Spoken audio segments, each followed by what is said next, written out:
Ano naman ang masasabi mo sa mga bashers mo? Matagal nang kumakalat ng chismis na may kakambal na sumpaan taglay mong ganda dahil laging napapahamak ang mga nagiging nobyo mo. Hindi ba nag-aalala si Lawrence na baka madami siya sa sumpaan na hatid mo, Miss Hart?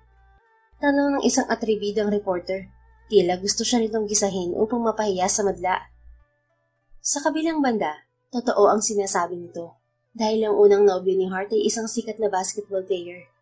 Isang gabi, dapat ay susunduin siya nito sa kanyang condo unit. Pero hindi pa ito nakakarating ay nasangkot na ito sa isang car accident. Nagtamo ito ng matinding injury sa paa at likod. Kaya naman kahit kailan ay hindi na ito muling nakapaglaro ng basketball. Sinisi si Hart ng mga fans nito at unti-unting nasira ang kanilang relasyon hanggang sa tuluyan na itong nakipaghiwalay sa kanya. Ang sumunod naman ay isang modelo. Muntik na itong malunod habang nagbabakasyon sa isang private resort kasama si Hart. Milagro ito